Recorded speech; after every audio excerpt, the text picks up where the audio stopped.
chaque midi. Donc, 50% de la production rizicole du Sénégal nous vient de la vallée du fleuve Sénégal. Parce que là-bas, on pratique ce qu'on appelle l'agriculture irriguée. Donc, on n'est pas trop soumis aux aléas, à la disponibilité de la ressource en eau. On n'est pas trop euh, sous contrainte de la pluviométrie. Parce qu'il y a déjà la ressource. L'objectif maintenant, c'est de pouvoir en faire une utilisation efficiente. Mais derrière, le problème qui va se poser, c'est une fois qu'on a cette ressource-là, une fois qu'on commence à produire, une fois qu'on commence à exploiter ces ressources, on a les terres, on a la ressource, on fait de l'agriculture. Derrière, il y a un besoin informationnel qui se pose. On doit pouvoir produire une information pour les décideurs et pour les utilisateurs.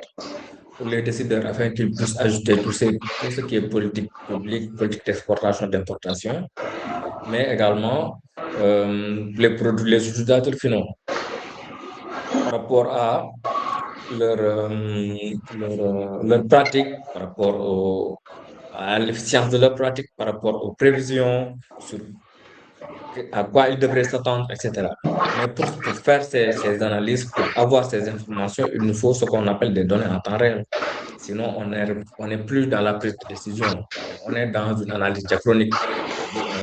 On est dans le passé. Pour avoir cette information à quasi temps réel, actuellement, l'une des meilleures sources de données qu'on a, c'est les satellites avec leur revisite hebdomadaire et bientôt dans certaines constellations, surtout avec le projet Revalto qui va être lancé, avec lequel on a eu à discuter à Toulouse et à Paris, excusez-moi, il y a à peu près un mois. Non, il y a 2 mois de cela. Il va y avoir des revisites journalières. Parfois même, une fois que le réseau de satellites est déployé à leur maximum, à leur état maximal, on va pouvoir avoir des revisites horaires avec plusieurs satellites qui passent successivement. Vous voyez un peu. Et donc, l'information disponible actuellement, c'est l'imagerie satellitaire qui nous permet de faire du crop mapping, de regarder les cultures avec un certain niveau de précision, de faire surtout également un suivi environnemental, ce qui est très important. Parce que le suivi environnemental va impacter à la fois l'aspect agriculture, mais également l'aspect sociétal, l'aspect socio-économique. Du coup, vraiment, c'est une technologie actuellement en pointe sur laquelle pas seulement l'Afrique, hein, ni le Sénégal, mais les États du monde entier misent. Un cas d'usage très simple. Regardez ce qui se passe au niveau du détroit d'Ormuz avec les Américains et les gens du Moyen-Orient là-bas. Toute cette bataille, toute cette guerre est basée sur une guerre satellitaire. Ils n'utilisent que les images satellitaires. Les images satellitaires, radar, optique et parfois un peu de drone. Toute cette guerre-là est maîtrisée ou bien est gérée grâce à ces nouvelles technologies. Donc, du coup, c'est pourquoi l'enjeu actuellement au niveau du Sénégal, surtout au niveau de la vallée du fleuve Sénégal, c'est de pouvoir s'approprier de cette technologie, mais derrière, de la combiner à euh, à d'autres techniques, à d'autres moyens, à d'autres technologies pour en retirer le maximum de bénéfices possibles. Et là, on fait intervenir à l'intelligence artificielle. En combinant imagerie satellitaire et IA, on va être en mesure de faire des merveilles. Le premier pas, on va dire, surtout au niveau du monitoring, sera de pouvoir faire du crop mapping avec tout ce qui en découle. On ne parle pas seulement de la détection de culture ou de trucs du genre. On va à un état plus avancé avec des concepts jusqu'à présent qu'on entend mais qu'on n'arrive pas à voir d'une manière concrète, c'est-à-dire avec en estimant d'une manière très précise la santé des cultures, en pouvoir faire une détection de l'infestation des ravageurs, etc. Ça, c'est en premier. Et actuellement, quand même, on arrive à le faire avec euh, pas une précision extraordinaire, mais quand même, on arrive à sortir de bons résultats. On est dans le domaine, certes, des sciences appliquées, mais il y a une très forte part de recherche à l'intérieur. Mais pas seulement du crop mapping, du monitoring. L'objectif, c'est d'aller également vers la prédiction, ce qui va nous permettre de sortir du carcan habituel de l'intervention et aller vers des actions concrètes qui nous permettent de prendre de l'avance sur un certain nombre de phénomènes, avec la détection, avec la prévision des rendements, par exemple, mais également avec la prédiction de la dynamique des fluides. On est dans la vallée du fleuve Sénégal, ce qui veut dire qu'on travaille principalement sur la rive gauche avec la vallée, avec des cours d'eau. Donc, on est en présence de fluides qui se déplacent. Pour faire de pouvoir prédire ces fluides, le comportement de ces fluides-là va être non simplement capital pour les ressources agricoles, mais pour l'agir d'une manière globale. Et quand on parle de GIR, on parle de gestion intégrée des ressources. Et quand on dit gestion intégrée des ressources, c'est agriculture, élevage, pêche, consommation locale, tout ce qui tourne autour de la ressource. Parce que l'impact qu'on va avoir dans le domaine agricole ne va pas se limiter malheureusement à ça. Il va y avoir tout un tas de liens connexes qui vont interagir. Et quels sont les avantages qu'on va en tirer? Dans un premier temps, l'objectif sera d'avoir une price efficiency, c'est-à-dire on va améliorer les productions, les rendre beaucoup plus précises en combinant IA agriculture. Ça, c'est le premier. J'ai dit avantage, mais ça, on va plus raisonner en termes d'objectifs. Le deuxième objectif sera une réduction des coûts, cost reduction, donc réduire les coûts. Là où on devrait déployer des centaines de personnes, ou bien des milliers de personnes, en fonction de la zone et de l'étendue des superficies, une seule personne va pouvoir être en mesure d'acquérir la donnée et de la traiter. Donc, euh, certains vont dire, voilà, c'est un couteau à double tranchant, on va diminuer des emplois. D'autres vont dire, non, on va préserver, on va dire, des ressources de l'État. Il va falloir après trancher. Mais toujours étant, dans tous les cas, on va pouvoir réussir à diminuer quand même un coût qui s'avérait et des ressources, un coût financier et des ressources humaines qui s'avéraient très conséquents. On va pouvoir les réduire. Et le troisième objectif sera bien sûr une amélioration ou bien une meilleure assimilation des informations qui vont nous permettre de faire des prises de décision beaucoup plus éclairées et beaucoup plus durables. Donc, ce qu'on va appeler le end-to-end decision making. Du coup, le fait de pouvoir avoir à la fois un outil, bien une combinaison d'outils qui nous permettent au niveau des applications qu'on va en faire, d'avoir comme résultat ces trois résultats, déjà c'est formidable. Actuellement, bah, c'est l'imagerie satellitaire et l'IA qui nous permettent de les avoir. Cependant, avant d'aller plus loin, j'aimerais bien, parce que c'est bien beau hein, de dire, voilà, on fait de la télédétection, on manipule les images satellites, etc. Mais si on ne comprend pas derrière quel est le principe réel qui fait fonctionner cela, on est un peu dans l'aveugle. On va pouvoir en faire des applications concrètes, mais derrière, quand on va vous poser les questions à savoir quel est votre degré de précision, etc., il va y avoir quand même des lacunes. Et aujourd'hui, pour tout type d'information, derrière, la première contrainte qu'il faut lever, c'est le degré d'incertitude. Et pour ce faire, il faudrait comprendre d'où nous vient le concept d'imagerie satellitaire avant de venir au concept d'IA. Donc ça, c'est une question peut-être ouverte. Hein, Collier? Est-ce que quelqu'un pourrait me dire sur quelle base, quel est le fondement de l'imagerie satellitaire? Là, c'est une question ouverte avant que je continue, ou vous pouvez peut-être, si quoi le permet, ouvrir vos micros et me dire sur quel fondement, sur quelle base l'imagerie satellitaire s'appuie. Sur quel principe physique l'imagerie satellitaire s'appuie. Bon, ceux qui veulent répondre, vous pouvez activer votre micro et répondre à la question. Allez-y.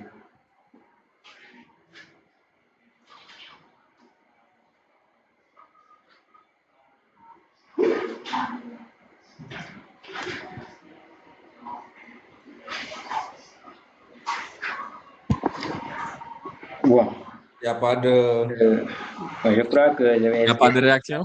Ouais. Bon, moi je dirais que. Alors, Oui, allez-y, allez-y, Serigne Saliou, allez-y. d'accord. Alors, à mon avis, c'est bon, l'image satellite se base sur le principe de la télédétection.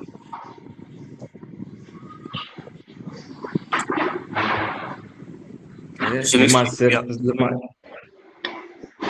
l'image satellite se base sur le principe de la télédétection. D'accord, mais c'est pas un principe physique. La télédétection, c'est un concept qui regroupe beaucoup d'outils. Mais en réalité, il y a un principe physique qui régit euh, qui est à la base, qui est le... Allô?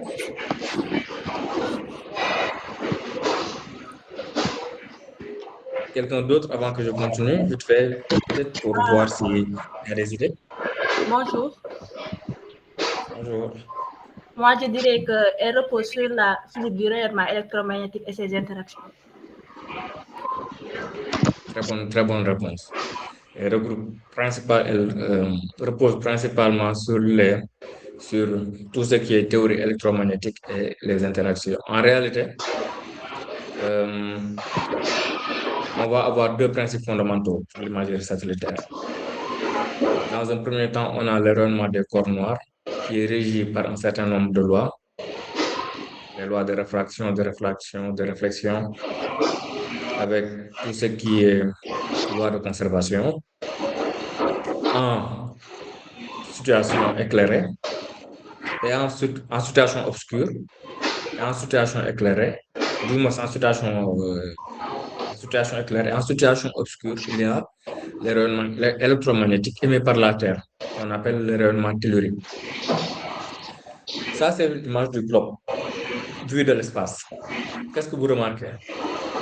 Il y a ce qu'on appelle l'effet halo au niveau de la couche superficielle, de la couche supérieure, entre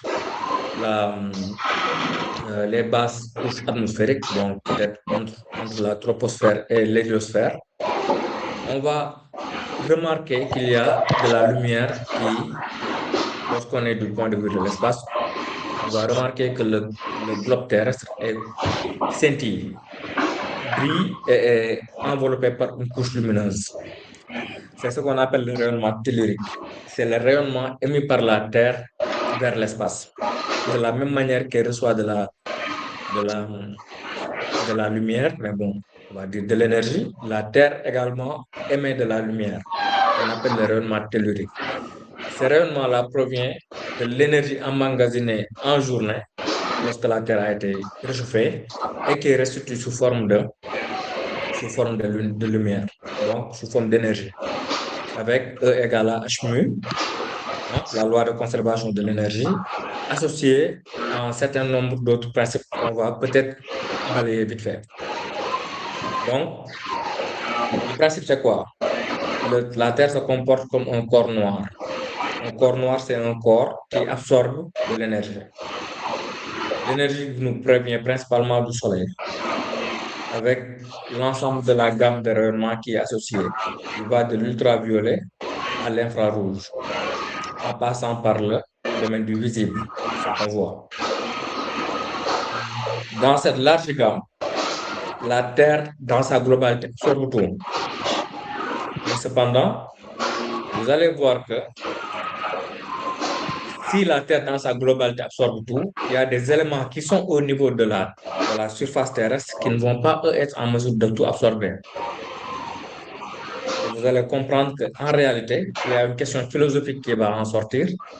Est-ce que ce que nous voyons, est-ce que la perception qu'on a de la vie, elle est réelle? Et vous allez voir pourquoi je pose cette question-là. Donc, les principaux lois des corps noirs du moins les principaux lois qui régissent les corps noirs vont passer de la loi de Planck à la loi de Wien jusqu'à la loi de Stefan Boltzmann avec sigma T4. Donc, du coup, avec ces trois lois, on va passer de la loi de l'énergie E égale H mu, qui va nous faire interagir, qui va faire plus intervenir la loi onde-corpuscule, la théorie ondulatoire de la lumière et la théorie corpusculaire de la lumière, qui dit que la lumière peut être considérée comme un photon, et là qui dit en même temps que la lumière peut être considérée comme une énergie avec des longueurs, avec une onde qui vacille et qui se propage dans le vide. La loi de Wien qui va associer ces ondes lambda, c'est la longueur de ces ondes en une valeur qu'on va appeler le lambda. Et c'est tout ça qui va être introduit après dans la loi de Stefan Boltzmann pour aboutir à notre fameuse loi sigma T4, en associant l'aspect thermodynamique ou l'aspect thermique, on va dire, de la propagation dans un milieu donné. Et là, le principe dont je vous parlais tout à l'heure, la Terre absorbe tout, toute la gamme de couleurs. Cependant, il y a des particules, on va dire, qui ne vont pas être en mesure de tout absorber. C'est là qu'intervient la loi de la réfraction, la loi de la réflexion et la loi de la diffusion, s'il y en a qui ont eu à faire de l'optique, de l'optique physique, l'optique et de l'optique ondulatoire. Et maintenant, avec la théorie d'incertitude d'Eisenberg, ou lorsqu'on vous disait tout à l'heure, ici, avec la loi de Planck et la théorie ondulatoire de la lumière, il y a certaines particules qui ne vont pas réussir, des particules de lumière, qui ne vont pas réussir à traverser la matière. Mais qu'est-ce qui va se passer? Elles vont se heurter aux atomes de la matière et vont être réfléchies. Sachant qu'on dit que chaque particule est associée à une longueur d'onde et chaque longueur d'onde est associée à une couleur. Lorsque vous regardez ici, vous avez la gamme des longueurs d'onde de 250 à en passant par le visible avec 575 nanomètres, micromètres, jusqu'à 2000 et plus. Chaque couleur est associée à une longueur d'onde et chaque longueur d'onde est associée à un photon qui se déplace comme ça, qui vibre et qui se déplace. De ce fait, si on a une matière, une feuille, qui a une densité atomique avec des longueurs d'onde, des longueurs du moins de l'écart atomique de l'ordre de, supposons, 10, de l'ordre de 1000 micromètres. On a un faisceau lumineux qui vient. Si on prend ce faisceau lumineux avec la gamme de couleurs, sachant que la plante a une dimension atomique de 1000 micromètres, tout ce qui est au-delà de 1000 micromètres ne va pas être absorbé, elle va être réfléchi naturellement. Et ce qui va être absorbé, c'est la partie qu'on ne va pas voir. Ce qui va être réfléchi, c'est ce que nous percevons, qui va arriver à notre œil et qu'on considère maintenant comme étant la couleur de l'élément en tant que tel, ou bien de la matière en tant que telle. C'est le même principe qu'utilise l'imagerie satellitaire. Elle envoie de la lumière blanche, la lumière avec tout ce qui est phénomène de prisme qui permet de décomposer la lumière, associé au principe d'incertitude d'Eisenberg, puis à la loi de Snell-Descartes, qui va dire que pour chaque milieu, on a un indice de réflexion, on a un indice de réflexion, on a un indice de réfraction. Lorsque l'indice de réflexion est de temps, la matière ne va pouvoir absorber que telle et telle longueur d'onde et va réfléchir les autres longueurs d'onde. Cette partie réfléchie, c'est cette partie-là qui nous arrive et cette partie-là qu'on conçoit comme la lumière, comme la couleur observée. Supposons qu'on ait cette plante. Dans cette plante-là, la plante verte, on voit la couleur verte. L'imagerie satellitaire considère que cette plante-là est verte parce que tout simplement, tous les autres couleurs ont été absorbées par la plante. Du point de vue de la densité atomique, les autres couleurs ont été absorbées et la longueur d'onde associée à la couleur verte étant plus grande que la distance atomique entre les atomes de la plante, il y a eu collision entre ces rayonnements et les photons associés à la longueur d'onde verte et les atomes de la plante. Par conséquent, ces photons-là vont être réfléchis et sachant que ces photons-là, en vibrant, sont associés à la longueur d'onde verte, elles nous perçoivent, elles nous viennent, nous, au niveau de notre œil, comme étant vert. D'où la question philosophique qui se pose. Est-ce que réellement, quelle est la Terre qui nous entoure, elle est de quelle couleur en réalité? Ce que nous percevons, est-ce que c'est la réalité? On ne perçoit que ce qui a été réfléchi. Mais en réalité, quelle est la vraie couleur, quelle est la vraie nature de la matière? C'est une très grande, c'est une question, on va dire, à 1 milliard d'euros. C'est une question philosophique sur laquelle personne actuellement au monde, je peux dire, ne peut être en mesure de répondre. Et vous allez me dire après qu'est-ce que vous en pensez? Si ce qu'on voit en réalité, ce n'est pas la couleur de la matière en tant que telle, mais c'est tout simplement ce qui a été réfléchi par la matière. C'est la longueur d'onde qui n'a pas été en mesure d'être absorbée, qui nous a été renvoyée. C'est la même chose pour notre couleur, pour le mur. Tout ce que nous voyons, toutes les couleurs, c'est parce que la matière qui la compose n'a pas été en mesure d'absorber ces longueurs d'onde-là et nous a réfléchi ce que nous percevons.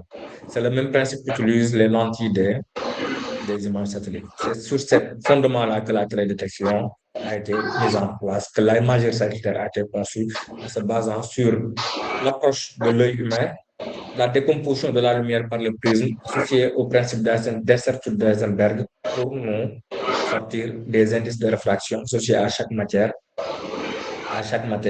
lumineuse. Et ces matières-là vont nous donner les gammes de couleurs et les gammes de composition qu'on retrouve dans les différents types de satellites.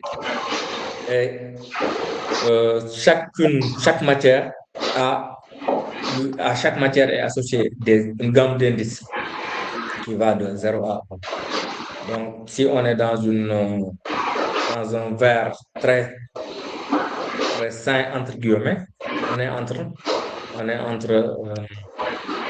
0,66 et 1. Si on est dans un verre à l'état de croissance, on est entre un indice qui tourne autour de 0,33 à 0,66, ainsi de suite, jusqu'à 0, lorsque la qualité du verre associée à la plante n'est pas considérée, entre guillemets, comme très sain. Et donc, un ensemble de constellations ont été envoyées autour de l'orbite terrestre pour recueillir un certain nombre de photographies aériennes en se basant sur ces principes dont je vous ai parlé afin de pouvoir répondre à des besoins ponctuels. Donc, en les combinant en cloud, on arrive maintenant avec un certain nombre d'outils que vous connaissez tous de base, comme Google Earth Engine, Python, R, etc. On arrive à accéder directement à ces données et à les traiter. Nous, concrètement, au niveau de la vallée du fleuve Sénégal, de quoi on a besoin? On a besoin d'avoir une information ponctuelle en un temps donné pour répondre à un besoin et à des informations que l'État nous demande et que les populations nous demandent. Des besoins, des informations qui tournent autour de l'agriculture et au niveau de la gestion des eaux, donc au niveau des axes hydrauliques.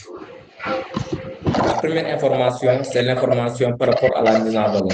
Il nous faut savoir en temps réel quelles sont les spéculations cultivées au niveau de la vallée du fleuve Sénégal et quelles sont les superficies cultivées pour chaque spéculation. Donc, on a eu la chance d'avoir un système d'information géographique qui existe déjà, exigé, qui est là et qui est mis à jour régulièrement depuis plus de 30 ans. Donc, c'est des centaines de milliers d'aménagements hydro-agricoles qui sont cartographiés en permanence et qui sont injectés dans la base de données. ce qui va faciliter énormément tout ce qui est traitement et qui va nous permettre d'avoir directement à disposition des terres agricoles. Donc, tout le process de traitement préliminaire va être allégé pour discriminer ce qui est terre agricole de ce qui n'est pas. Donc, on n'a pas trop ce problème-là. Maintenant, par rapport à cette information, il nous faut extraire quelle est la part qui est cultivée.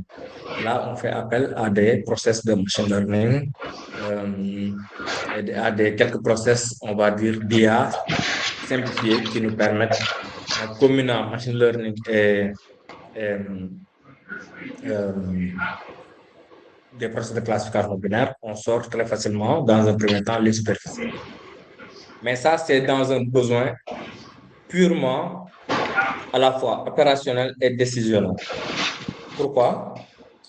L'État, chaque mercredi, a besoin de ces informations au niveau de la vallée pour pouvoir ajuster ses politiques d'importation et d'exportation. On dit, aujourd'hui, on est à tant d'hectares de riz cultivés.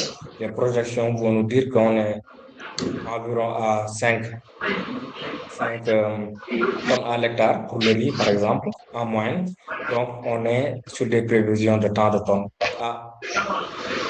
On n'est pas encore bon. Il va nous falloir exporter tant de milliards de riz dans ce cas. Donc, on demande d'accélérer, de pousser la production. On va demander aux producteurs, il faut aller en campagne. Les conseils agricoles qui sont sur le terrain vont aller voir les producteurs, donner des semences, donner des engrais, aller en campagne, etc.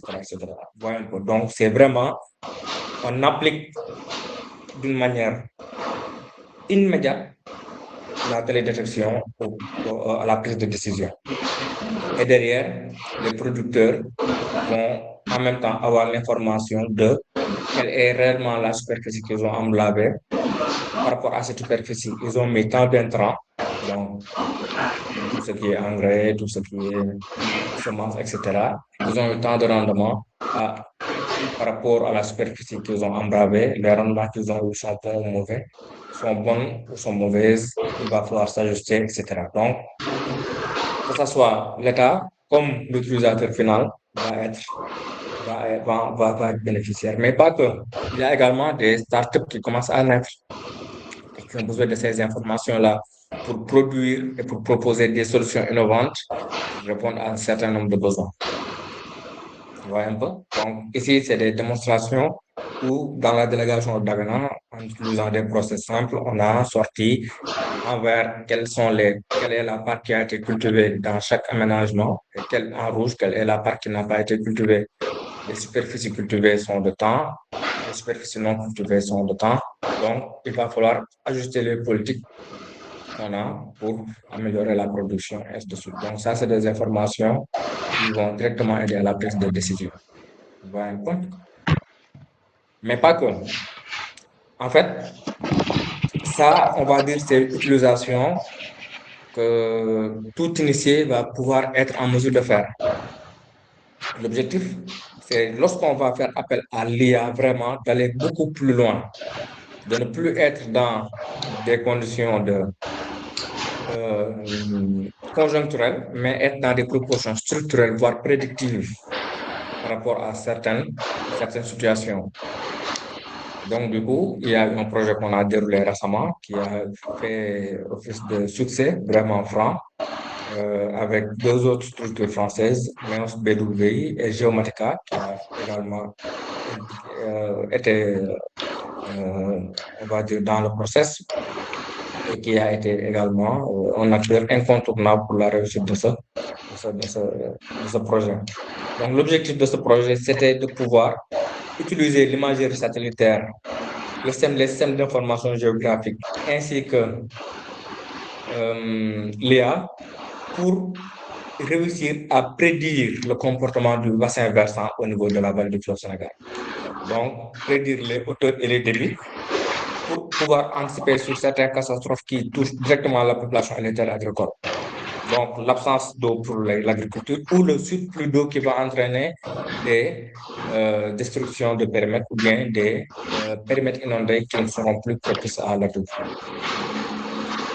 Et donc, du coup, Je vous disais tout à l'heure que j'allais revenir un peu sur ce que la SED fait. Donc, les aménagements, on est maître d'ouvrage.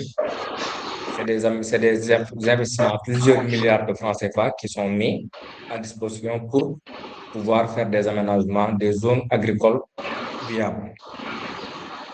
Il y a également la maintenance des axes hydrauliques, la réalisation d'axes hydrauliques, donc la gestion de l'eau, la gestion de la ressource, qui est associée à un développement au développement durable et au climat, parce que la ressource vraiment est fortement liée au climat.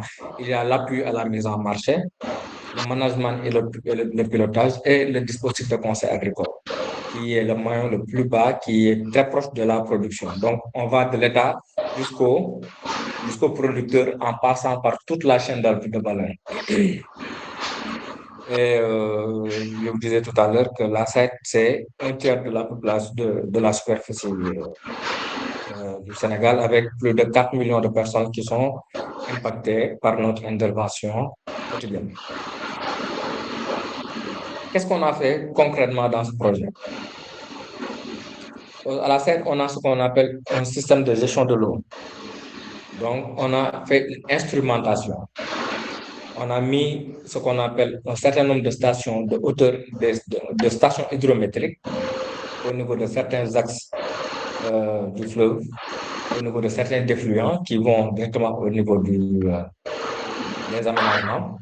Et par rapport à ces défluents, ces stations hydrométriques vont produire de l'information, des données, de hauteur, de débit, etc. et certains paramètres physico-chimiques de l'eau. Ces données sont télétransmises au niveau de la SAED par ce qu'on appelle un système de télétransmission qui donne les informations qui sont à la fois sauvegardées, mais qui sont affichées sur un écran visuel qui nous permettent de pouvoir voir un peu comment est-ce que le dispositif se comporte. Retenez ça, c'est un élément. Donc, on a déjà une source de données qui produit des données in situ qu'on va prendre. Et les données in situ sont fondamentales pour un modèle. Derrière, on a le dispositif de télédétection avec lequel on arrive à suivre un certain nombre de phénomènes. Donc, on suit tout ce qui est salinité, mise en valeur, zone inondée, etc. Avec MES et BWI, on vient combiner les données des stations hydrométriques aux données de télédétection pour faire, dans un premier temps, avec les modèles numériques de terrain et certains modèles hydrologiques, une modélisation du bassin versant. Une fois que cette modélisation du bassin versant est faite, qu'est-ce qu'on fait? On va venir collecter les données issues des stations hydrométriques de la SAED, qu'on va venir stocker dans un entrepôt de données. Puis, on va les intégrer dans le modèle hydrologique conçu par BWI. Et maintenant, on va faire opérer la magie de l'intelligence artificielle à travers un certain nombre de modèles associés au réseau de neurones, des modèles CNN, etc. pour prédire jusqu'à 10 jours ce qui va se passer au niveau des axes hydrauliques. Et lorsqu'on a fait ce travail, on est arrivé à ce résultat où on a été en mesure de mettre des stations virtuelles sur les axes hydrauliques. Donc, je peux venir, une station qui devait coûter plusieurs millions, je peux venir en un clic mettre une station virtuelle avec les données d'entraînement, puis par là, et le modèle hydrologique de BWI, combiné à les modèles d'intelligence artificielle. On pose notre station hydrométrique et on arrive à modéliser le comportement du cours d'eau sur cette station et à extraire les données de hauteur et débit en temps réel et également les données de hauteur et débit sur 10 jours à l'avance. Ce qui est un pas extraordinaire parce que ça va permettre de faire quoi? Supposons qu'on est dans une zone inondable avec le dispositif qu'on a déjà au niveau de la SED ici. En bas à droite, on a la cartographie des zones inondables. Si on met une station hydrométrique virtuel qu'on a conçu grâce à l'IA et au modèle numérique de terrain combiné à l'imagerie satellitaire. On met ça sur cette image satellite, c'est sur cette modélisation sentinelle des zones inondées. Et que ça nous dit que dans 10 jours, on a un seuil qui va dépasser, supposons de 3 mètres. On va dépasser ce seuil-là. Ça veut dire qu'on va quitter le cours habituel du cours d'eau. L'eau va quitter le cours habituel du cours d'eau, va se déverser. Là où on était dans la réaction pour chercher des solutions concrètes afin de pouvoir aider la population, on va être dans l'anticipation. On va savoir 10 jours à l'avance ce qui va se passer, sachant qu'on sait déjà que c'est une zone inondable ou pas avec l'imagerie satellitaire. Et l'intervention ne va plus être l'intervention, les interventions qu'on a l'habitude de voir. Le problème, le mal est déjà là. Là, on va pouvoir vraiment être dans l'anticipation et trouver des solutions concrètes qui résolvent les problèmes. Donc ça, c'est un cas d'usage parmi tant d'autres. Et ce projet-là, c'était le projet Hydrospace pour Sénégal qu'on a déroulé, qui s'est arrêté cette année. Là, on va aller vers une phase 2 qui va être le projet Saphir qu'on a lancé récemment à Dakar avec l'ensemble des autorités compétentes du pays. Donc, ça, c'est un aspect. Ça, c'était plus vers l'aspect cas d'usage, gouvernance de l'eau, décision, connaissance des risques à l'avance, donc prédiction et prise de décision, appui aux collectivités et appui à la population. Je vous avais dit tout à l'heure que la SED également, en plus d'être maître d'ouvrage, fait de l'appui conseil. L'appui conseil aux producteurs pour pouvoir les aider à mieux mettre en valeur. Donc, qu'est-ce qu'on va faire nous à la SED également? L'objectif, c'est de réussir à mettre en place des outils qui combinent imagerie satellitaire et IA pour appuyer le dispositif de conseil agricole afin qu'il puisse mieux fournir de l'appui conseil. Et donc, du coup, on a récemment mis en place un petit outil qui est simple d'utilisation, même si derrière la conception est complexe. L'objectif, c'est que l'utilisation également, l'IA, puisse nous permettre d'avoir des utilisations assez simples, que tout un chacun, même s'il n'a pas des connaissances très approfondies, puisse avoir un produit qu'il utilise pour répondre à certaines problématiques. Donc, ici, l'objectif, c'est de mettre à disposition des indicateurs agroclimatiques et des données de mise en valeur en même temps aux producteurs, aux conseils agricoles pour qu'ils puissent aller prodiguer les conseils adéquats aux dispositifs, aux producteurs. Je regarde si je ne suis pas en train de dépasser le temps. Okay. L'objectif, c'est de mettre en place des outils combinant données climatiques et télédétection, avec derrière des modèles d'IA qui vont permettre aux dispositifs de conseil agricole de savoir dans leur zone quels sont les paramètres agroclimatiques, quel est le comportement de ces paramètres agroclimatiques, quelle est la situation de la mise en valeur dans ces zones-là. Si on combine mise en valeur et paramètres agroclimatiques, quelles sont les conséquences qui vont en découler par rapport à la production, par rapport, etc., etc. Et quelle est l'attitude à avoir par rapport à cet écosystème, climat, agriculture.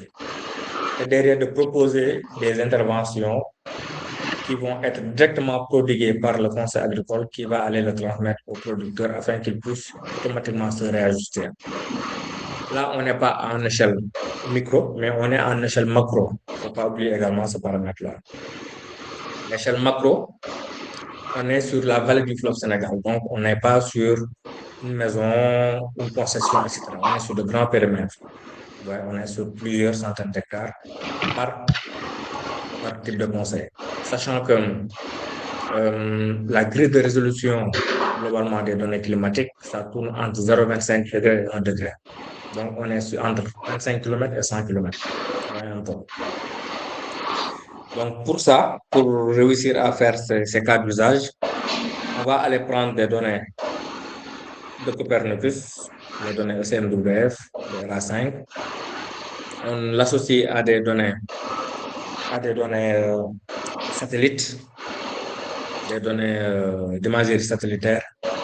On intègre également le système d'information géographique qui existe déjà au niveau de la SAED dans des modèles qui sont des modèles accessibles. On va également prendre des modèles physiques comme des modèles de circulation atmosphérique, des modèles de circulation thermique, des modèles numériques de terrain. On va également traduire en modèle informatique avec tout un tas de process mathématiques sur lesquels on ne va pas revenir. L'objectif maintenant, c'est d'avoir un certain nombre de réponses. Vous avez des outils comme Google Earth Engine sur lesquels vous êtes habitués, sur lesquels vous pouvez directement implémenter à la fois tous ces sources de données, donc, données climatiques, données de réanalyse climatique, données satellites, données in situ, modèle numérique de terrain, système d'information géographique. Vous pouvez tous les implémenter pour faire une prévisualisation des résultats. Une fois que ça c'est fait, l'objectif c'est d'avoir derrière des paramètres agroclimatiques qui vont intéresser directement tout ce qui est producteur au niveau de la vallée en fonction des conditions sur lesquelles on est. Donc, humidité relative, température, qui va nous indiquer sur les niveaux de stress thermoneutre associé à l'unité relative. On va avoir le VPD, le stress atmosphérique lié au déficit de pression de vapeur. On va également avoir tout ce qui est irradiation. On va également avoir tout ce qui est activité photosynthétique des plantes. On va également avoir tout ce qui est pluviométrie, tout ce qui est vitesse et direction du vent, tout ce qui est PAR, la part de rayonnement solaire absorbée par les plantes, qui est un indicateur indispensable sur la croissance des plantes. La vitesse du vent, qui est un indicateur indispensable dû aux contraintes mécaniques. Les vents qui dépassent un certain seuil pour des végétaux, surtout dans le domaine agricole, où ce n'est pas des arbres que vous avez, mais c'est plutôt des plantes. Dépasser un certain seuil, il y a des contraintes mécaniques qui s'appliquent au niveau des plantes qui vont entraîner plus ou moins des cassures qui peuvent entraîner la chute des fleurs, et ainsi de suite. La pluviométrie, quel que soit alpha, même si on est dans un système intégré, dans un système irrigué, la pluviométrie va toujours revenir, va interagir avec tous ces autres systèmes.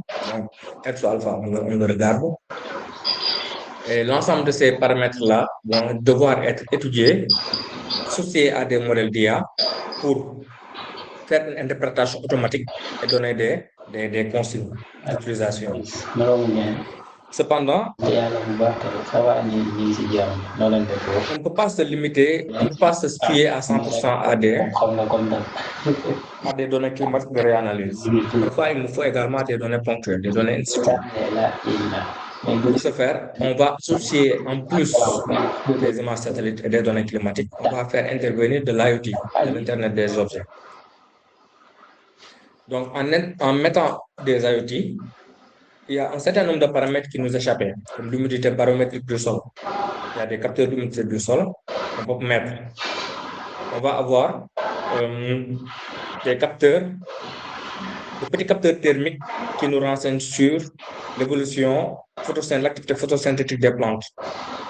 On va également mettre en place des capteurs qui vont nous permettre d'estimer les débits au niveau de la parcelle de ce qui rentre et ce qui sort.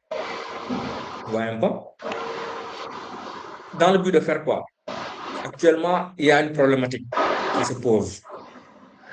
C'est de pouvoir définir, estimer d'une manière très efficiente le bilan hydrique. Le bilan hydrique, c'est la quantité d'eau qui a été consommée par un aménagement ou bien par une parcelle agricole durant la phase de campagne d'une campagne donnée. Ça va nous permettre de savoir quels sont réellement les besoins, si on les compare à la production, etc. Est-ce que les besoins ont été comblés ou pas, ainsi de suite. Mais pour ce bilan d'eau-là, pour l'avoir, il y a un élément fondamental qu'on n'arrive pas à forcément avoir par les dispositifs habituels. La précipitation, on l'a avec les données climatiques ou avec les capteurs IoT. Le ruissellement, on l'a si on dépose là-bas des microcontrôleurs, des capteurs qui mesurent le débit. Les stations, il y a des stations qui ont déjà ça également. On a également la ressource accumulée, donc la quantité d'eau qui se trouve la quantité d'eau barométrique parfois qui se trouve dans le sol. Si on l'a pas, on a des capteurs qui nous permettent de l'avoir. Mais il y a un élément qu'on n'arrive pas à avoir qui est l'évaporation ou l'évapotranspiration dans certains cas. Cependant, on arrive à avoir ces paramètres-là avec l'imagerie satellitaire. Si on a la cartographie d'une zone, on peut très facilement, avec un certain nombre de combinaisons et de modèles mathématiques, avoir l'évaporation ou l'évapotranspiration associée à cette zone-là. Sachant que la formule qui nous permet de faire le calcul du bilan hydrique nécessite impérativement ce paramètre-là, l'évapotranspiration, pour avoir le résultat le plus fin possible. Ce qui se passe ici, c'est quoi? Répondre à une information donnée, par rapport au cas du bilan hydrique, par exemple. Il a fallu faire intervenir l'IoT, faire intervenir l'imagerie satellitaire, faire intervenir du machine learning et de l'intelligence artificielle. Sinon, on ne peut pas avoir un bilan hydrique efficient. Ou le calcul va être extrêmement long. Et donc, qu'est-ce qu'on arrive à faire? On prend toutes ces informations. On a déjà introduit dans un modèle, dans notre modèle informatique, entre guillemets physique, pour avoir des résultats. L'objectif maintenant, c'est de traduire ça en un outil opérationnel, facile d'accès, au dispositif de conseil agricole, facile à manier, afin que derrière l'information entre conseil agricole et producteur puisse être le plus facile possible. La transmission de l'information puisse être le plus facile possible. Le conseil agricole, parfois, n'a pas même s'ils sont, pour certains, c'est des ingénieurs, c'est des techniciens, parfois, ils ne sont pas forcément des climatologues ou ils ne sont pas forcément des experts en télédétection et tout ça. L'objectif, c'est de mettre en place des modèles derrière qui vont interpréter directement les résultats obtenus à travers les IoT, à travers les images satellites, à travers les données climatiques, qui vont les combiner, qui vont faire des calculs supplémentaires et qui vont donner des consignes. C'est ça l'objectif final. Et lorsqu'on implémente ça sur Python, on se retrouve derrière avec un outil qui est comme ça. Et ça, c'est vraiment un outil qu'on a proposé récemment à la SAID pour les appuyer. Très simple d'utilisation, hein, où un process qui devait prendre quoi? Qui devait prendre des heures, des jours pour certains, va prendre que deux minutes.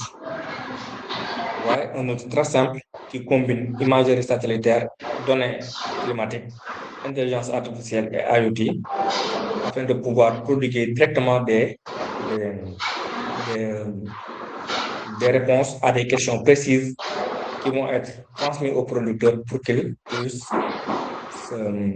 s'adapter en fonction de la situation agroclimatique et de la mise en valeur. Donc là, le conseil agricole vient et choisit la délégation qu'il veut, Podor, Dagara, Matam, Lac de Guiers, Bakel. Il choisit la date qu'il veut, il calibre son seuil nuageux, son seuil de végétation, et à travers ça, maintenant, il lance. Lorsqu'il lance, le modèle tourne, va aller récupérer les images satellites, va aller récupérer les données agroclimatiques, va aller récupérer nos sources de données SIG, ainsi que les données IoT, les données des capteurs, qu'il regroupe pour, dans un premier temps, nous donner au conseil agricole la situation de sa zone. Ouais, il nous dit que voilà, actuellement, sur la délégation, vous avez cultivé tant de superficie. La part qui est cultivée, c'est ça. Chaque aménagement, lui, il est sur le terrain, donc il va pouvoir savoir. Ah, excusez-moi. Je repartage.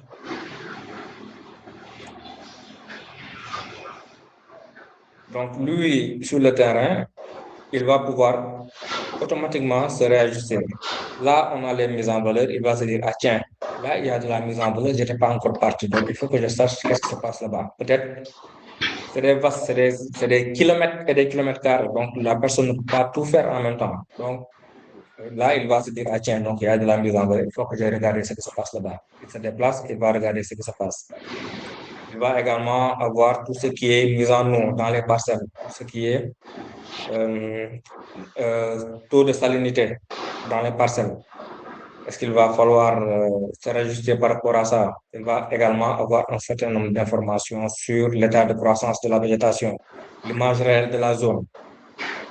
Une fois ça c'est fait, il va descendre un peu plus pour aller regarder dans cette... Pour le moment, il n'avait eu que l'information sur les aménagements. On sait que tout ce qui est en vert, c'est cultivé. Mais quel est le niveau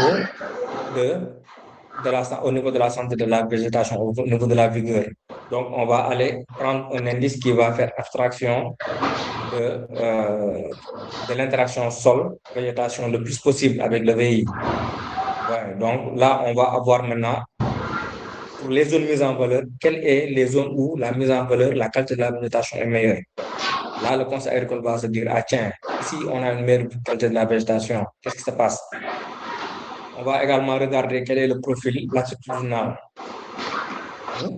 Donc, au niveau de ces zones-là, quelles sont les zones où les performances ont été les meilleures? Le conseil agricole va aller là-bas pour dire, ah tiens, pour demander des informations de quelles ont été les pratiques adoptées pour qu'ils puissent les disséminer aux autres producteurs. Ouais, on avance un peu plus et là, on regarde tout ce qui est paramètres agroclimatiques. Donc, là, par exemple, si on prend le cas de la température, le modèle va aller regarder la température moyenne au niveau de notre capteur IoT et la température min et max proposée par les données climatiques. Il les combine, va regarder au niveau de la littérature par rapport à la zone donnée, quelles sont les conditions favorables et va nous sortir automatiquement un message, va nous dire si les conditions sont favorables ou pas. Par exemple, dans ce cas de figure, on a eu des conditions favorables. Qu'est-ce qu'on nous dit? On nous dit tout simplement conditions optimales pour les cultures et ça s'arrête là-bas. Donc, c'est bon. Mais si on était dans une configuration où les conditions étaient, la température trop élevée, il va automatiquement dire température trop élevée et va donner des consignes. Donc, prévoir en fonction de la ressource en eau, de l'irrigation, à telle période, à tel moment de la journée, etc. Ouais, donc ça, c'est des modèles d'agents IA qui nous permettent de faire ce genre de trucs. On regarde également la valeur de pression ambiante et l'humidité relative. On l'associe à la vitesse du vent. Par exemple, ce que je disais tout à l'heure, ici, lorsque le modèle a tourné, il a sorti des vitesses du vent un vent modéré, avec une valeur moyenne qui tournait autour de 2,25 mètres par seconde, qui sont des conditions normales. Si le vent était plus élevé, il allait nous signaler et nous dire que dans la zone, il y a des contraintes mécaniques et qu'il faille dire au producteur d'aller mettre des brise-vents. Ça, j'ai lancé le hasard comme ça. Ouais, elle va donner des consignes. Si on avance davantage, etc., on a l'ensemble des paramètres agroclimatiques qu'il a calculés. Et maintenant, il les combine à les données satellites, les corrections eues par les images satellites. On combine à l'indice de végétation et à l'indice de végétation amélioré pour dire que, tiens, au niveau de la délégation, attention, on a une bonne couverture du sol, mais les performances vont être très faibles parce qu'il y a un important stress. Et il y a des interventions qui vont être recommandées, qui vont être directement transmises par SMS ou par mail aux conseils agricoles qui vont aller de transmettre aux producteurs. Globalement, pour la partie décisionnelle, on va dire va avoir des performances moyennes au niveau de la délégation, avec des superficies cultivées significatives, mais pas optimales. On a beaucoup cultivé, mais derrière, les conditions agroclimatiques associées à l'imagerie satellitaire avec les corrections qu'on a fait nous disent qu'on a de bonnes conditions climatiques, mais derrière, on n'a pas eu forcément une bonne qualité de la végétation. Par conséquent, on ne va pas s'attendre à de bonnes performances. Donc, ça, c'est des aspects très, très, très opérationnels qu'on fait en combinant imagerie satellitaire, intelligence artificielle, données agroclimatiques, IoT, ainsi de suite, pour répondre à la fois à des besoins au niveau supra, au niveau hiérarchique, au niveau politique, mais également au niveau local, en appuyant les producteurs et le dispositif qui est chargé de les accompagner. Donc ça, c'était vraiment, on va dire, d'une manière assez succincte, quelques approches. Il y en a plusieurs, hein. Il y a plusieurs projets. Le projet IRI qu'on a déroulé avec l'État philippin, les Philippines et la Suisse, pour identifier et prédire les rendements de la culture de riz au niveau de la vallée en combinant imagerie satellitaire et IA pour la prise de décision. Il y a eu plein d'initiatives. Bon, je ne peux pas tout expliquer ici. L'objectif, c'était de vous faire part déjà de l'origine de l'imagerie satellitaire. Quel est le principe physique qui le sous-tend? Quels sont les cas d'usage opérationnels actuellement qu'on a fait au niveau de la vallée du fleuve Sénégal pour répondre à la fois aux politiques publiques et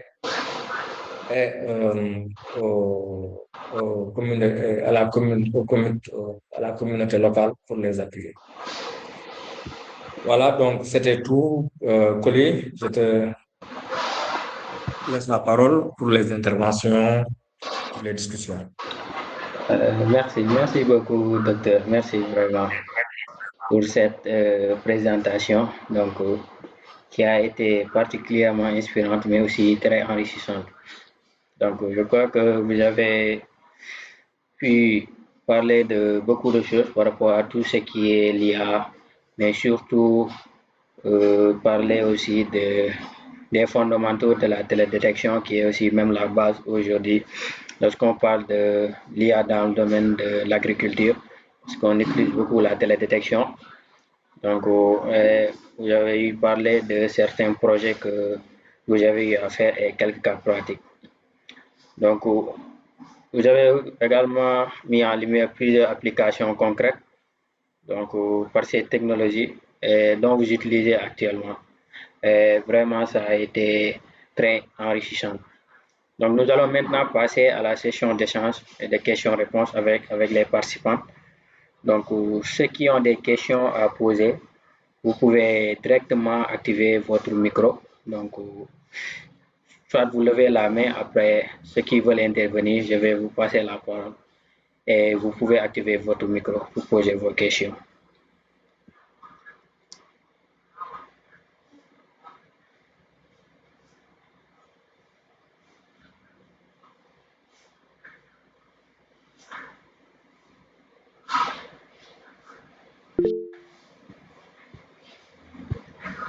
Oui, allez-y, Seydouka, vous avez levé la main, posez votre question. Bonsoir à vous, bonsoir à Bouye. Franchement, très belle présentation. Et bonsoir aussi à Coly qui modère ça. En fait, j'avais des questions. Par exemple, vous avez parlé des données que vous utilisez. Est-ce que au niveau de la SAED, vous partagez les données que vous utilisez? Comme ça, nous les étudiants, bon, on pourrait s'entraîner dessus en fait. En plus aussi, est-ce que vous partagez les modèles et est-ce que vous pouvez un peu rentrer dans les détails sur quel type de modèle correspondent, parce que vous avez sûrement vu beaucoup de modèles. Quels sont vos critères en fait de choix de vos modèles lors de vos travaux? Merci. Bon, docteur Bouye, je crois que si on a... Je réponds en même temps. Oui, vous pouvez... Je réponds en même temps, quoi. Effectivement, oui. Ok. C'est lourd. C'est vraiment, j'espère que tu vas bien. Donc, pour les données, je pense qu'il y a eu beaucoup d'entre vous qui sont passés à la SED pour faire des stages là-bas. Il y a eu pas mal de vos camarades, hein. Il y a même qui ont fait leur mémoire là-bas. Il y en a beaucoup.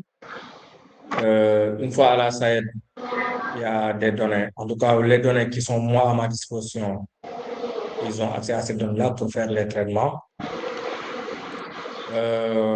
En dehors de ça, est-ce que c'est mis au niveau grand public? Pour le moment, c'est pas mis au grand public. C'est seulement à la portée des gens qui sont à la SAED et qui viennent à la SAED pour travailler, par exemple, comme certains stagiaires, des partenaires, etc. Il y a des discussions qui sont en cours avec le Sénégal numérique dans le projet du lancement du géoportail qui est censé centraliser l'ensemble des données géoréférencées du Sénégal. Mais actuellement, bon, il y a la politique liée à la souveraineté des données n'est pas encore très clairement définie, hein. Et donc, par conséquent, voilà quoi. C'est peut-être ces appréhensions qui font que c'est pas encore mis à la disposition du grand public. Mais si les gens viennent travailler là-bas, ils ont accès à ça. L'autre question, c'est la question liée au modèle et au choix de critères de sélection. Il y en a plusieurs, hein. Bon, principalement, si je prends le cas du modèle, le cas de l'hydrospace, on a beaucoup travaillé sur les réseaux de neurones, les réseaux de neurones bayésiens, dans lesquels on a pu faire l'apprentissage des stations hydrométriques sur certains points pour permettre de simuler les hauteurs et les débits d'eau, combiné au modèle numérique de terrain pour s'assurer. Mais après, il y a quand même des limites, hein. Il y a des limites parce que on est dans des modèles qui, de base, ont été conçus en France avec un relief et une dynamique des fluides qui n'est pas forcément impacté par le vent. Donc, du coup, c'est plus l'aspect orographique du terrain avec tout ce qui est inégalité de Bernoulli qui a été mis en avant pour la dynamique des flux en 2 points. Et ici, dans notre cas de figure, on a quand même un relief assez plat, par conséquent, le vent intervient beaucoup. Donc, ça, c'est des limites par rapport à certains modèles qu'on a utilisés. Mais bon, on travaille toujours dessus. Le modèle, c'est toujours perspective blanc. On travaille dessus pour les améliorer, quoi. Pour les critères de sélection, on travaille avec CIRAD. Et comme je vous ai dit tout à l'heure, on travaille également avec les SAOMED, Laboratoire des sciences de l'eau et des océans, qui ont déjà fait énormément d'études sur l'ensemble des modèles presque qu'on utilise et qui ont également produit beaucoup d'articles sur les critères de sélection et l'applicabilité des modèles par rapport à notre zone. Quels sont les modèles les plus performants? L'un des derniers études, c'était l'étude de Semou et al., qui après a utilisé un diagramme de Carnot pour faire une petite discrimination des modèles et quels sont les plus performants. Donc, on collabore avec les laboratoires de recherche pour répondre à certains problèmes sur le choix et les critères de sélection des modèles. D'accord. Merci beaucoup, docteur, pour cette question. Donc, je crois que Babacar Thiam a levé la main. Donc, vous pouvez activer votre micro, M. Thiam. Oui, bonjour. Merci beaucoup encore, docteur, pour la présentation. Merci, Syrah aussi. Oui, moi, j'avais une question même qui est dans le même sillage que la question de Seydou, en fait, concernant les données, mais aussi concernant l'API BWI que vous avez utilisé. Est-ce que c'est un API qui est open source que vous utilisez ou bien c'est une collaboration ou un développement qui a été fait entre la SAED et BWI, si je peux le dire ainsi? Et sinon aussi, l'autre question, c'est en fait dans votre pipeline de modélisation hydrologique que j'ai vu que vous utilisez un modèle numérique de terrain, donc comme donnée d'entrée. Mais je me pose la question, comment la gestion en fait liée au bâtiment, à la végétation, notamment le long du fleuve, comment cette gestion-là est faite? C'est une question un peu technique là, je ne sais pas si vous allez vouloir entrer dans les détails, mais j'aimerais avoir des informations dessus. Sinon même on pourrait s'en parler après. Je prendrai certainement vos coordonnées. Mais ça m'intéresse beaucoup là, de savoir comment cette gestion en fait a été effectuée, surtout sur les bâtiments, la végétation, parce que le modèle numérique de terrain, c'est sûr que ça prend le terrain nu, mais j'aurais tendance à dire on utiliserait une modèle numérique de surface, mais je ne connais pas les détails techniques de vos modèles, donc je pourrais pas m'embarquer dessus. Mais c'est une question qui me vient à l'esprit comme ça, là. Donc, je sais que vous ne me connaissez pas, là, mais on se connaît bien, là. Donc, et à l'UGB, donc je vous connais très bien. Donc, c'était ça. D'accord. Non, en fait, pour les données, il n'y a pas de souci, hein. C'est comme je disais tout à l'heure, rek. C'est pas encore vraiment un travail dessus, là, franchement. Parce que tu sais, vous savez, nous, les jeunes, on est plus, surtout si on est chercheur, on est pour les données open source, quoi. Les données doivent être accessibles à tout le monde pour que les gens puissent faire avancer la science. C'est pas toujours le cas avec on va dire, avec la génération qui nous a précédés, quoi. Donc, les gens qui sont plus vieux que nous, ils sont très conservateurs, mais on travaille pour déconstruire ça. Et il y a le programme national sur la stratégie numérique qui pousse les structures qui travaillent dans la data à mettre à disposition leurs données.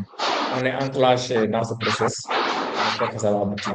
Pour le moment, l'une des manières d'acquérir ces données-là, c'est de faire un stage ou de travailler à la SAID ou d'être partenaire avec la SAID. Partenariat qu'on est même en train d'initier avec l'UCEN et avec les autres universités. Il y a déjà un partenariat avec l'UGB, avec l'UCAP, avec les instituts de recherche pour que la transmission de données puisse être plus facile, quoi. Donc, je pense que ce problème-là va être réglé. Pour la question liée au modèle, en fait, c'est une question pertinente, mais il faut comprendre que ici, le modèle numérique de terrain utilisé n'a pas été payé pour modéliser le bassin versant de la vallée du fleuve Sénégal. Donc, le bassin versant qui regroupe l'ensemble des 4 pays sur lesquels on est, du moins, donc Sénégal, Mali, Mauritanie, la Guinée. Ce bassin versant-là, l'eau qui arrive au niveau de la vallée du fleuve Sénégal nous vient principalement, on va dire, des eaux de ruissellement qui découlent du golfe de Guinée et qui transitent, qui se déploient après au niveau de la vallée. Donc, pour modéliser, on utilise le modèle numérique de terrain pour modéliser ce bassin versant. Là, c'est l'orographie qui nous intéresse principalement. On fait abstraction de la partie socio-économique, de la partie bâtie, de la partie végétation. On regarde que l'orographie, les dénivelés. Parce que le bassin versant est fortement conditionné par ces dénivelés-là. En fait, en Wolof, on a l'habitude de dire xur. Le bassin versant xur la foo xamante ni ndox ma dafay faral di dajale ndox yi dañuy jóge si dans plusieurs jours ñoo dajale fa parce que foofu day xaw a doon benn xur. Donc, c'est vraiment pour modéliser de manière la plus fidèle possible le bassin versant qu'on utilise le MNT. Et ce MNT-là a été produit dans le cadre du projet PJ, je pense, avec la DGPRE et la DGPI. C'est un MNT très précis, bon, relativement précis, hein, mais qui tournait autour de 2 mètres, je pense, 2 mètres de précision. Donc, on est pas mal pour modéliser un bassin versant, quoi. Maintenant, pour les aspects purement de modélisation derrière, Bon, après, on va pouvoir en discuter, il n'y a pas de souci.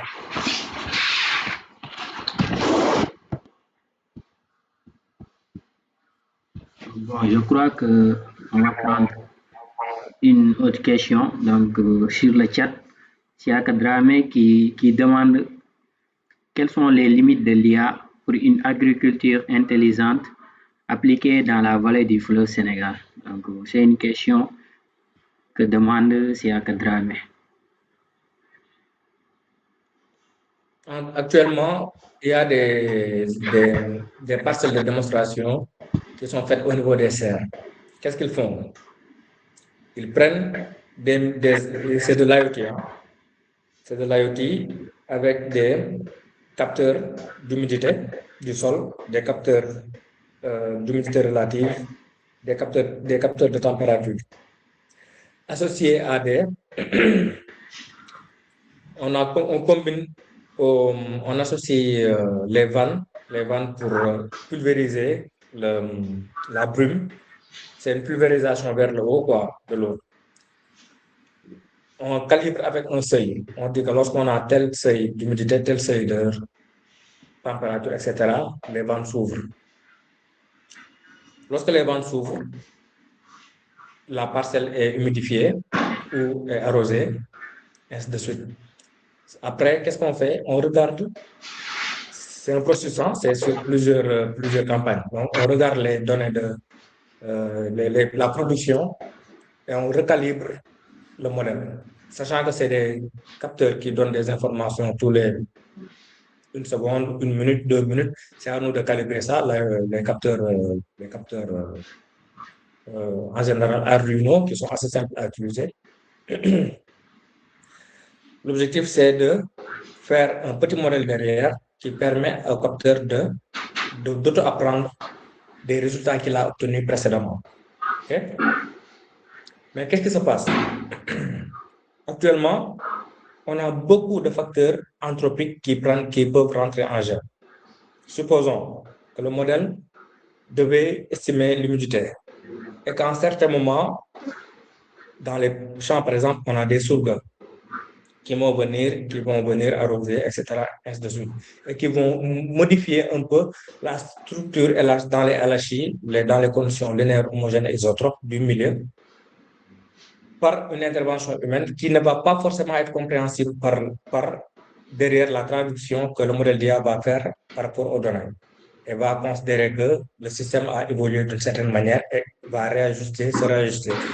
Donc, ça reste toujours une machine. Par conséquent, pour qu'elle puisse être éprouvée à 100% dans un système, il faudrait que l'apprentissage se fasse sur, en quelque sorte, des années. Si tu prends les modèles, ChatGPT, Google AI, AI, etc., c'est des modèles qui ont été éprouvés sur plusieurs années, voire des dizaines d'années, afin de pouvoir avoir quelque chose de stabilisé, pour éviter le maximum possible l'influence anthropique de l'homme sur les systèmes, quoi. Donc ça, c'est une limite. Le modèle ne va pas forcément comprendre s'il y a une influence extérieure, si elle est anthropique, si elle est naturelle ou pas. Donc ça, c'est une limite qui fait que le système peut traduire les résultats d'une manière différente et prodiguer, par exemple, des informations ou faire prendre des décisions qui ne vont pas forcément être les décisions adéquates. Ça, c'est une limite. L'autre limite, ça rentre un peu dans le même cadre, hein, c'est de l'apprentissage, donc il va toujours avoir besoin de l'influence de la perte de l'homme derrière pour, on va dire, faire apprendre pour vérifier si est-ce que la machine est dans le bon sens, etc., etc. Donc, c'est des outils qui sont formidables, mais l'intervention humaine reste toujours indispensable pour le bon fonctionnement de ce dernier, quoi.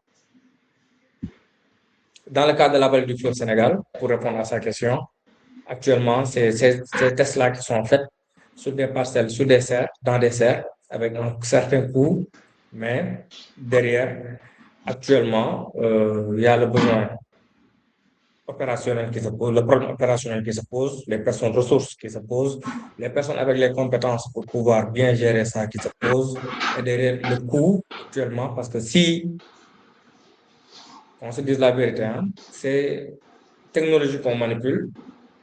Si on nous fait prester un service, si on demande de faire une prestation de service, il y a un coût derrière. Ce n'est pas donné à tout le monde. Et le coût est, pour le moment, est jusqu'à présent assez élevé. Hein.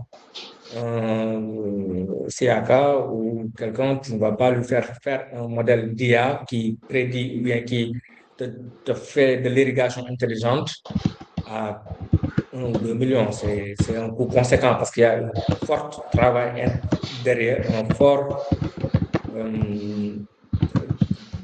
il y a des capacités de modélisation qui ont pris du temps et qu'il faut monnaie à la hauteur, quoi. Donc, globalement, pour le moment, il y en a d'autres, hein, les limites, il y en a plusieurs, mais quand même, ça, c'est deux limites qui sont assez importantes au niveau de la barrière. Merci, docteur. Bon, je crois qu'on est en train de prendre votre temps, mais si on peut prendre ces deux dernières questions. Donc, il y a Taïrou Diop qui va poser une question. Allez-y, Taïrou Diop. Bonsoir tout le monde. Bonsoir, Monsieur Diop. Toutes mes félicitations et bon succès pour votre programme. Vous êtes sur une bonne marche pour une agriculture intelligente dans le delta du fleuve Sénégal, mais également dans la vallée du fleuve Sénégal. C'est très intéressant de voir ce genre de programme venir contribuer dans la souveraineté alimentaire. Il y a un manque total de cette maîtrise de ces outils digitaux qui est surtout la télédétection appliquée. Maintenant, je voudrais savoir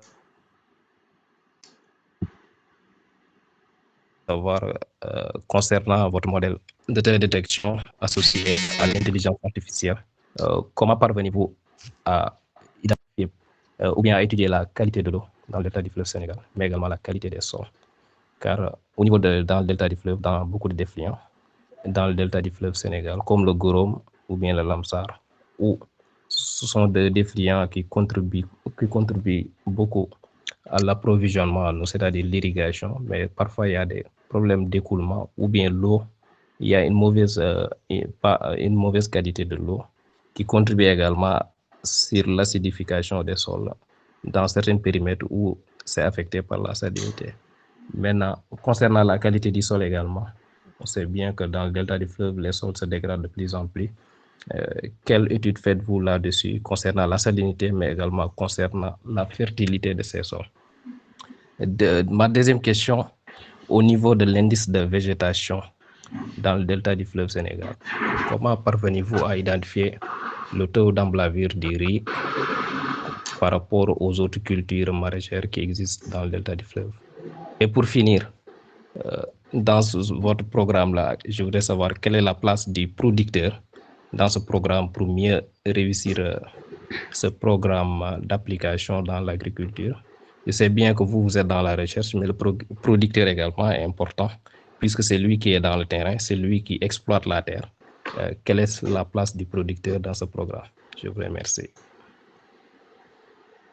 Merci Taïrou. Ça se voit que c'est un connaisseur qui parle, quoi. C'est un connaisseur de la vallée et des problèmes qui y sont liés qui parle.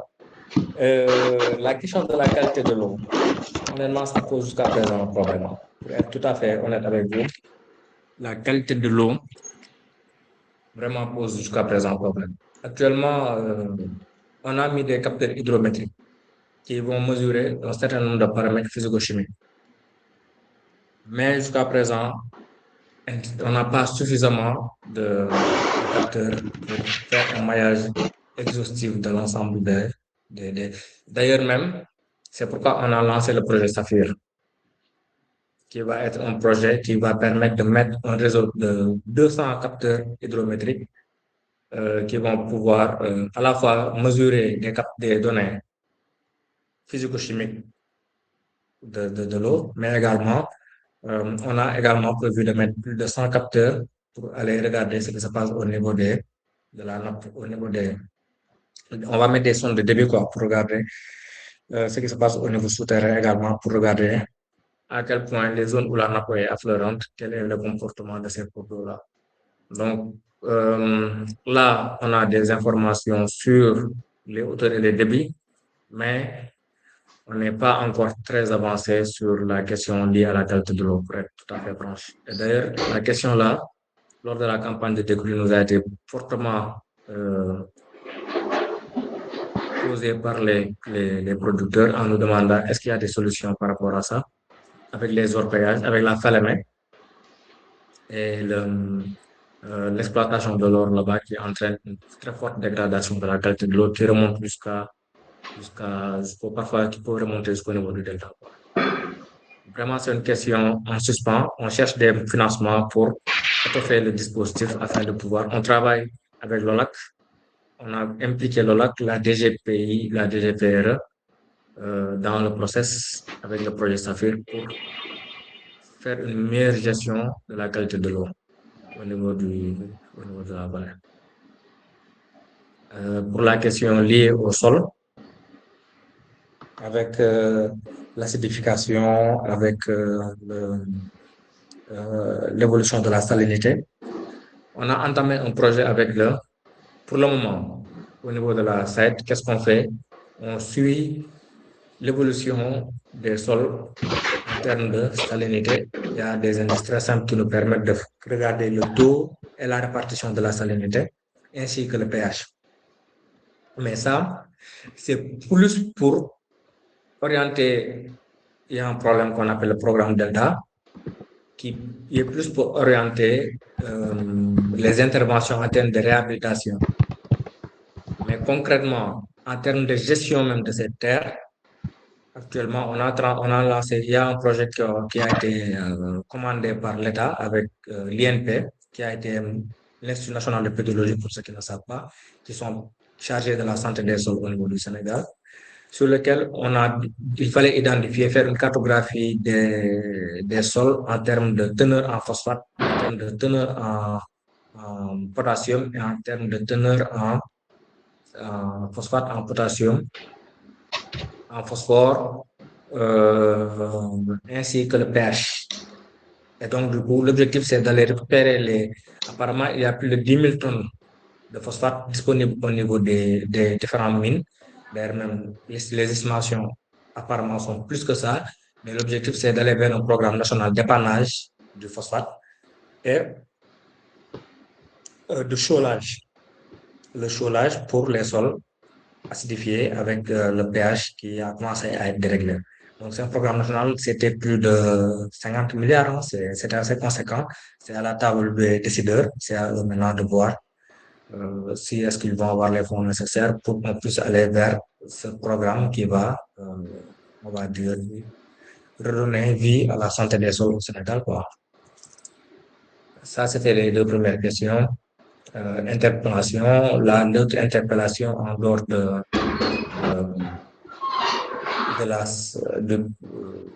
l'acidité, de la signification des programmes en cours.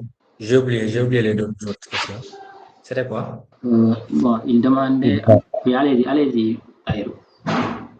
La deuxième question, c'était comment identifier, concernant l'indice de la végétation, à identifier le taux d'emblavure des riz par rapport aux autres cultures maraîchères qui existent. Et la dernière question, c'était quelle était la place du producteur dans votre programme? Voilà, effectivement. Ça, c'est des questions de perte de fonds, quoi. On dirait que Taïro, il a été à l'AFD, quoi. En fait, pour le riz, pour identifier les différents types de spéculation, pour le moment, au niveau de la SEC, on a eu la chance d'avoir des données historiques sur plus de 60 ans.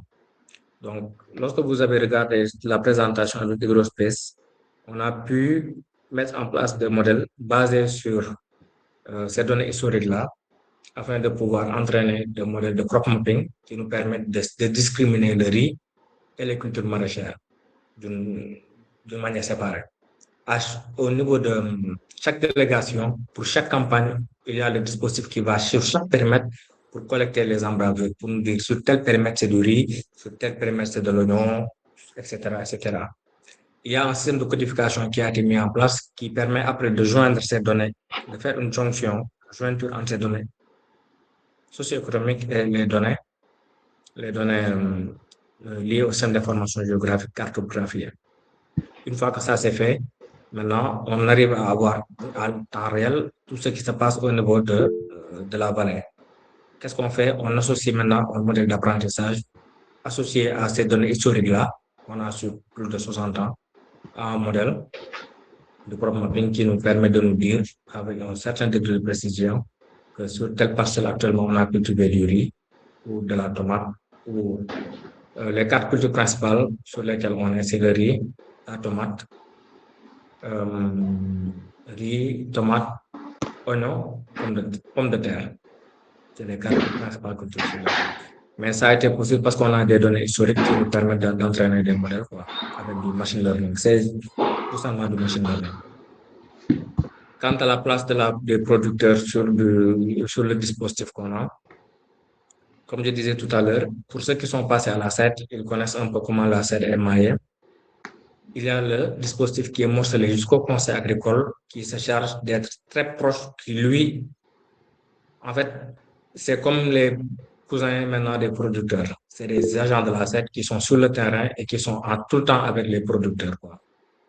Tu vois un peu. Et donc, du coup, toutes les informations que nous avons, comme par exemple la plateforme que je vous ai montrée, elle est accessible au conseil agricole. Et le conseil agricole, chaque jour, il a une zone donnée, un périmètre qu'il couvre.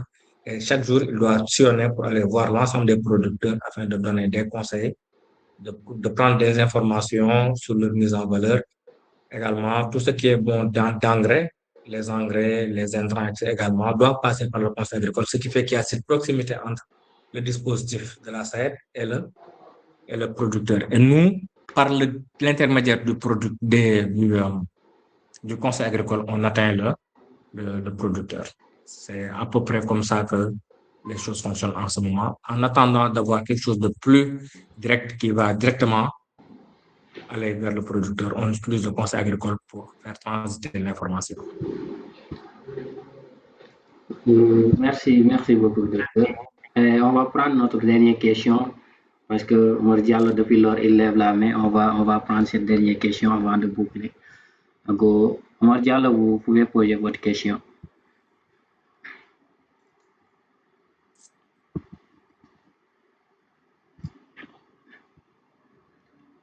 Omar Diallo, vous êtes avec nous. Vous pouvez poser votre question.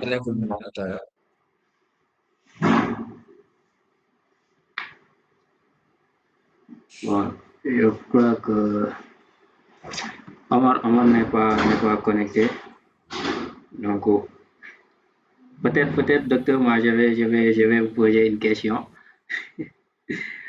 Bon, donc, vu que depuis tout à l'heure, vous parlez de modèles de machine learning et tout. Oui, allez-y, Omar. Vous avez une question? Bonsoir. C'est bon? Oui, allez-y, c'est bon. Ok, merci beaucoup. Donc, remercie Dr. Diop pour sa brillante présentation concernant la géomatique en général, l'application à l'agriculture. Donc, ce sont des sujets d'actualité. Nous aussi, on a pu quand même faire des travaux sur ces thèmes-là. Donc, on avait fait une cartographie des cultures, donc avec l'utilisation des données satellitaires, sont de Landsat 9 et 8 et aussi de Sentinel. Donc, c'était pas quelque chose comme de facile. Donc, ça prend du temps. Ça prend aussi, c'est de la patience quand même. Donc, on a vu les travaux, les résultats qu'il a donnés. Donc, aujourd'hui, avec la télédétection, on peut faire beaucoup de choses concernant le domaine agricole, donc contrôler les terres, savoir les cultures, la cartographie. Donc, c'est un travail quand même qui demande beaucoup de moyens financiers et logistiques, donc aussi de la patience. Donc, vu l'entraînement, donc des modèles, comme il l'a dit, il a bien dit. Dans mon cas, je n'étais pas tellement affilié à ces programmations depuis ton bien de CS. Donc, c'était un peu, ça demande la patience et faire aussi des entraînements et reprendre des choses, que ça puisse avoir des résultats donc, qui pourront être satisfaisants donc, pour le chercheur ou bien l'étudiant. Donc c'est un travail quand même qu'on va saluer, vu qu'aujourd'hui, dans nos pays qui sont en voie de développement, donc l'agriculture est essentielle. Donc il faut avoir une maîtrise des terres. Donc, dans le cas de la vallée du fleuve Sénégal, comme l'a bien dit notre grand ou ancien collègue, ou bien Dahir Diop, que je salue au passage aussi, c'est donc une zone quand même qui est dynamique, que je vois ses publications et ses activités qu'il fait dans le domaine de l'agriculture. C'est bien illustré dans ce domaine. Donc, ce sont des gens qu'on doit encourager et féliciter. Donc, ce sont des zones qui sont quand même très, très, très dynamiques. Donc c'est ces moyens-là qu'on a ici. Donc, ce sont des choses qu'on doit utiliser donc, dans l'application de l'agriculture ou bien dans le domaine agricole. Moi, je n'avais pas bien suivi la présentation, c'était un peu en déplacement, mais quand même, c'est quelque chose que je salue quand même. On y a travaillé peut-être aussi, mais dans le temps, on peut aussi intervenir dans ces au Sénégal, donc c'était dans un autre pays que vous avez fait l'application.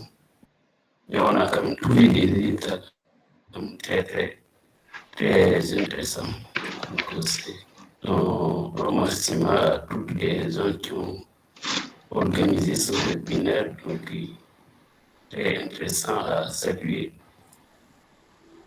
Aussi aux acteurs, surtout aux acteurs politiques, que ce soit qui s'intéressent dans ces domaines-là, donc aussi bien dans ces nouvelles technologies-là pour avoir de bons rendements ou bien de cartographier les zones qui sont là pour nous permettre donc d'estimer ou bien d'avoir des rendements donc, qui sont bien potables. Dans le domaine où on parle de l'autosuffisance agricole, donc ce sont des choses qu'on doit utiliser donc, dans le domaine agricole. Je vous remercie, monsieur, pour cette présentation à toutes les collègues. C'est remarquable. Ingénieur en domotique, je vous remercie. Je remercie mon collègue, l'ancien de l'ISIT. Je vous remercie. Je vous remercie. Bonsoir à tout le monde. Merci à vous. Collègue, je pense qu'on a fait le tour, ou bien? Oui, effectivement, c'est ça. Donc, on a pu faire le tour. Et nous arrivons au terme de ce webinaire, docteur. Et en tout cas, j'aimerais au nom du club de géomatique, du programme Galchen AI Ambassador, donc, et à tout le dont je suis actuellement l'ambassadeur à l'UCN avec un camarade Yves Malou. Donc, aujourd'hui, on essaie de faire la vulgarisation de tout ce qui est IA, mais nous surtout de notre côté avec l'utilisation des données géospatiales, donc du côté géo-IA. Puis on sait actuellement que Galsen AI est le hub de l'IA au Sénégal, donc on est en collaboration avec eux et on essaie de faire ce genre d'activités donc pour essayer de, à travers le Sénégal, de démocratiser l'accès à l'IA.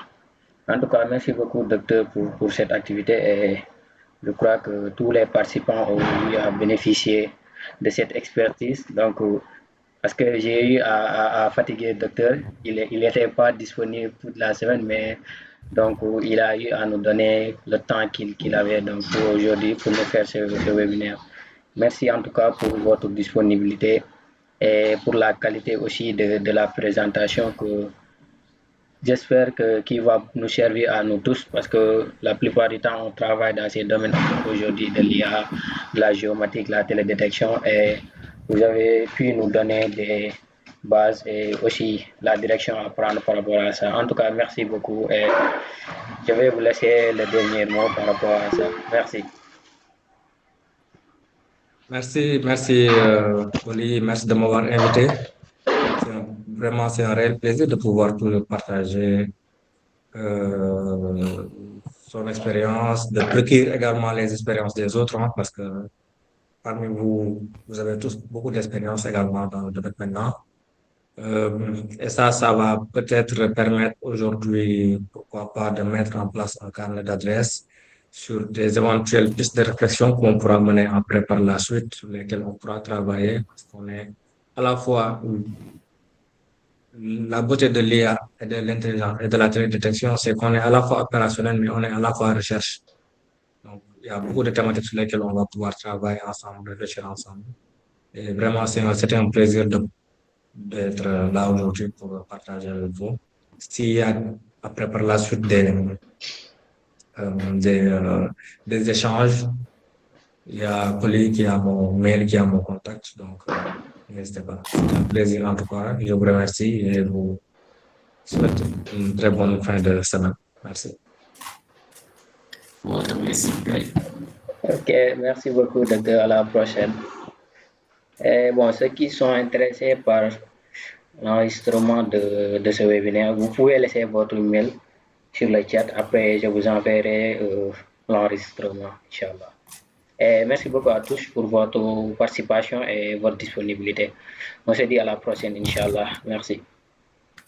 Merci beaucoup.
moi aussi.